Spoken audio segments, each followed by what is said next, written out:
We are all created equal, endowed by our Creator with certain unalienable rights, among them life, liberty, and the pursuit of happiness. We, the people, through the instrument of our democracy, can form a more perfect union. The freedom to chase our individual dreams through our sweat and toil and imagination, and the imperative to strive together as well to achieve a common good, a greater good. The long sweep of America has been defined by forward motion, a constant widening of our founding creed to embrace all, not just some. Democracy does not require uniformity. Our founders argued, they quarreled, eventually they compromised. They expected us to do the same. Democracy does require a basic sense of solidarity. The idea that for all our outward differences, we're all in this together, that we rise or fall as one. Each of our fellow citizens loves this country just as much as we do, that they value hard work and family just like we do, that their children are just as curious and hopeful and worthy of love as our own. Look, politics is a battle of ideas. That's how our democracy was designed. In the course of a healthy debate, we prioritize different goals and the different means of reaching them. But without some common baseline of facts, without a willingness to admit new information and concede that your opponent might be making a fair point, and that science and reason matter, then we're going to keep talking past each other, and we'll make common ground and compromise impossible.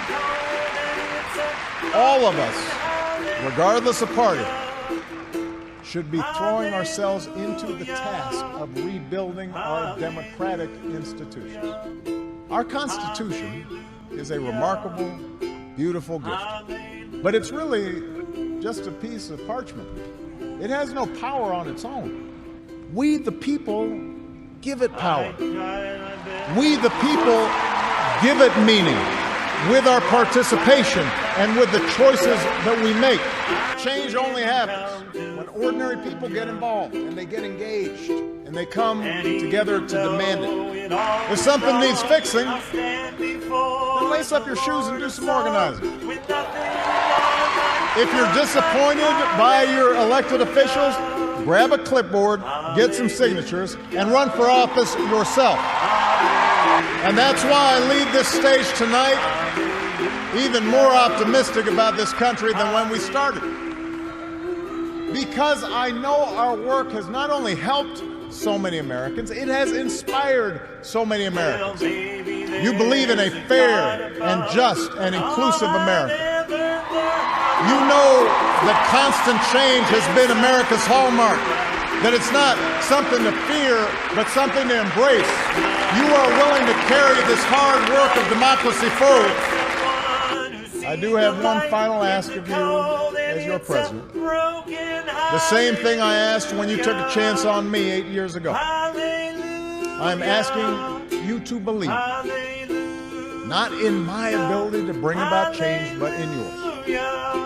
I'm asking you to hold fast to that faith written into our founding documents, that idea whispered by slaves and abolitionists, that spirit sung by immigrants and homesteaders and those who marched for justice, that creed reaffirmed by those who planted flags from foreign battlefields to the surface of the moon, a creed at the core of every American whose story is not yet written.